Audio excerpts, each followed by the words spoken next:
بسم اللہ الرحمن الرحیم۔ تمام تعریفیں اللہ کے لیے ہیں، وہی نیک لوگوں کا ولی ہے۔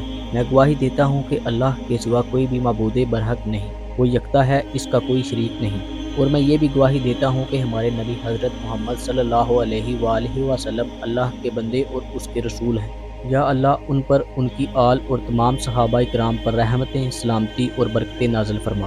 السلام علیکم پیارے بھائیوں اور بہنوں۔ انسان جو خواب دیکھتا ہے، ضروری نہیں کہ وہ خواب ہمیشہ اچھے ہی ہوں، بلکہ یہ خواب اکثر اوقات انتہائی عجیب و غریب ہوتے ہیں، اور بعض اوقات تو ایسے بھی ہوتے ہیں کہ انسان ان کو بیان کرنے میں شرم محسوس کرتا ہے۔ یاد رہے کہ خواب اچھے ہوں یا برے، خواب تو خواب ہی ہوتے ہیں، اور اس کی کوئی نہ کوئی تعبیر ضرور ہوتی ہے۔ بعض اوقات اچھے خوابوں کی تعبیر اچھی نہیں ہوتی، جبکہ برے خوابوں کی تعبیر اچھی ہوتی ہے۔ اس لیے خوابوں کو برا نہیں سمجھنا چاہیے، بلکہ اہل علم سے ان کی تعبیر پوچھ لینی چاہیے۔ آج کی ویڈیو میں ہم آپ کو کچھ خوابوں کی تعبیر کے بارے میں بتانے جا رہے ہیں، اور آپ کو یہ بھی بتائیں گے کہ جب دولت قریب آتی ہے تو کون سی 5 چیزیں ہیں جو انسان کو خواب میں دکھائی دیتی ہیں۔ مطلب یہ کہ اگر آپ کو ان 5 چیزوں میں سے کوئی چیز خواب میں دکھائی دے تو سمجھے کہ دولت آپ کے بہت قریب آ چکی ہے۔ ان چیزوں کے بارے میں جاننے کے لیے ویڈیو کو آخر تک لازمی دیکھیں۔ ویڈیو میں آگے بڑھنے سے پہلے آپ سے گزارش ہے کہ اگر آپ نے ہمارے چینل کو سبسکرائب نہیں کیا تو ہمارے چینل کو سبسکرائب کریں، اور ویڈیو کو لائک اور شیئر بھی ضرور کیجیے گا۔ بھائیوں اور بہنوں، آپ کو یہ بھی بتاتے ہیں کہ کون سی 5 چیزیں خواب میں دیکھنا دولت قریب آنے کی نشانی ہے، لیکن یہ بتانے سے پہلے آپ کو یہ بتاتے ہیں کہ یہ خواب ہوتا کیا ہے۔ یاد رہے کہ زمانہ قدیم سے لے کر آج تک خوابوں کو مختلف عوامل کی وجہ قرار دیا گیا ہے۔ کبھی انہیں جسمانی اور ذہنی کیفیت سے جوڑا گیا، تو کبھی شعور لاشعور کی جنگ قرار دیا گیا۔ اسی طرح مختلف خوابوں کی مختلف تشریحات پیش کی گئی۔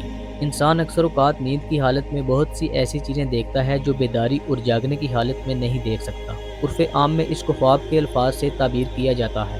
خلاصہ تفاسیر میں ہے کہ خواب میں روح جسم سے نکل کر عالم سفلی میں سیر کرتی ہے، اور وہ دیکھتی ہے جو جاگنے کی حالت میں نہیں دیکھ سکتی۔ اسے حصے روحانی کہنا چاہیے۔ یاد رہے کہ حصے جسمانی صرف حاضر پر حاوی ہو سکتی ہے، اور اس سے روحانی حاضر و غائب دونوں کا ادراک و احساس کرتی ہے۔ اس لیے خواب میں ایسے احوال و کیفیات مشاہدے میں آتی ہیں جن سے خود خواب دیکھنے والے کو بڑی حیرت ہوتی ہے۔ کبھی مسرت انگیز اور کبھی خوفناک تصاویریں ذہن میں ابھرتی ہیں۔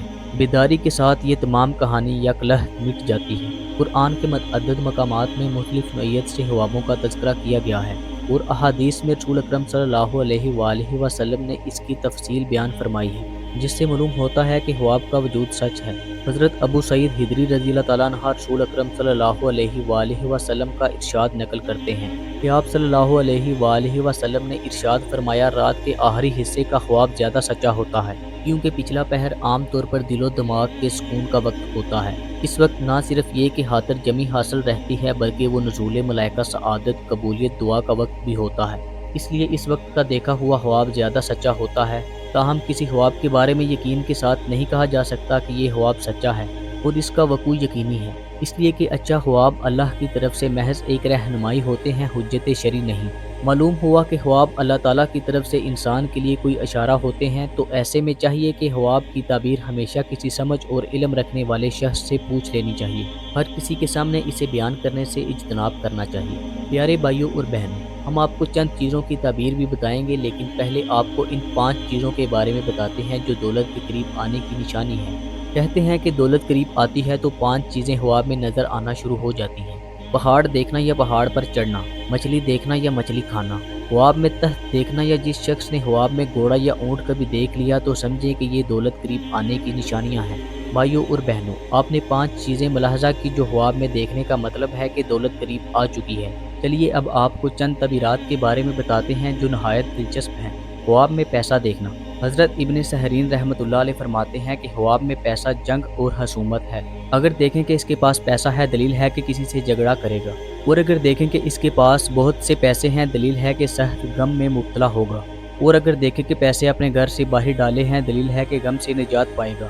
حضرت ابن سہرین رحمۃ اللہ علیہ فرماتے ہیں، اگر دیکھے کہ اس نے حج کیا تو حق تعالیٰ اس کے نصیب میں حج کرے گا۔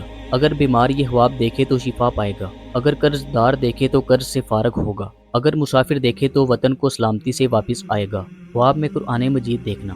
حضرت ابن سہرین رحمۃ اللہ علیہ فرماتے ہیں کہ خواب میں مصحف کی تعبیر علم اور حکمت ہے۔ اگر دیکھے کہ اس نے مصحف خریدا ہے، دلیل ہے کہ طالب علم اور دانش مند ہوگا۔ اگر دیکھے کہ مصحف کو آگ میں جلایا ہے تو یہ فعل اس کے دین کے فساد پر دلیل ہے۔ حضرت ابراہیم کرمانی رحمۃ اللہ علیہ فرماتے ہیں کہ اگر دیکھے کہ اس نے مصحف کھول کر سر اور آنکھ پر رکھا ہے، دلیل ہے کہ سب کام اندازے کے ساتھ کرے گا اور اس شہر کا والی ہوگا۔ خواب میں ہدہد دیکھنا۔ پیارے بھائیو، ہدہد ایک مشہور پرندہ ہے جس کے سر پر تاج ہوتا ہے۔ حضرت ابن سہرین رحمۃ اللہ علیہ فرماتے ہیں کہ خواب میں ہدہد عقل مند و دانا مرد ہے کہ لوگوں کو پوشیدہ باتوں کی خبر دیتا ہے۔ اگر دیکھے کہ اس نے ہدہد پکڑا ہے یا اس کو کسی نے دیا ہے، دلیل ہے کہ مذکورہ صفت کے آدمی سے اس کی صحبت ہوگی اور اس سے دنائی حاصل کرے گا۔ خواب میں چنبیلی کا پھول دیکھنا۔ حضرت ابن سہرین رحمۃ اللہ علیہ فرماتے ہیں کہ اگر کوئی دیکھے کہ کسی دوست نے اس کو چنبیلی کا گلدستہ دیا ہے، دلیل ہے کہ ان کے درمیان کوئی گفتگو پیش آئے گی اور وہ ایک دوسرے سے جدا ہو جائیں گے۔ اگر کوئی عورت یہ دیکھے کہ اس نے چنبیلی کے پھول کسی درخت سے چنے اور اپنے شوہر کو دیے تو دلیل ہے کہ شوہر اس کو طلاق دے دے گا۔ اور اگر کوئی دیکھے کہ چنبیلی کے پھول اس نے اپنے غلام کو دیے تو دلیل ہے کہ اس کا غلام بھاگ جائے گا۔ خواب میں چاول دیکھنا۔ حضرت ابن سہرین رحمۃ اللہ علیہ فرماتے ہیں کہ خواب میں چاول دیکھنا مال ہے جو بقدر چاول دیکھنے سے حاصل ہوگا۔ حضرت ابراہیم کرمانی رحمۃ اللہ علیہ نے فرمایا کہ اگر کوئی شخص دیکھے کہ خواب میں پکے ہوئے چاول کھاتا ہے تو دلیل ہے کہ مراد پوری ہوگی اور خیر و نیکی پہنچے گی۔ خواب میں دودھ دیکھنا۔ پیارے بھائیو، حضرت دانیال علیہ السلام نے فرمایا کہ تازہ دودھ اور حوب شیری ذاتی مال پر دلیل ہے، اور اگر ترش ہے تو اس کی تعویل اول کے خلاف ہے، اور اگر دیکھے کہ تازہ دودھ پیا ہے تو دلیل ہے کہ اسی قدر حلال مال پائے گا۔ خواب میں شراب پینا۔ حضرت ابن سہرین رحمۃ اللہ علیہ نے فرمایا کہ شراب کی تعبیر حرام مال ہے۔ اگر کوئی دیکھے کہ شراب پی کر مست ہوا ہے تو دلیل ہے کہ مستی کے مطابق عزت اور رتبہ پائے گا۔ اگر دیکھے کہ بغیر شراب پیے مست ہوا ہے تو دلیل ہے کہ بڑا خوف اور دہشت پہنچے گی۔ پیارے بھائیوں اور بہنوں، یہ تھی ہماری آج کی ویڈیو۔ اگر ویڈیو پسند آئے تو اپنے دوستوں کے ساتھ شیئر کرنا نہ بھولیں اور ہمارے چینل کو ضرور سبسکرائب کریں۔ ملتے ہیں ایک نئی ویڈیو میں، تب تک کے لیے اللہ حافظ۔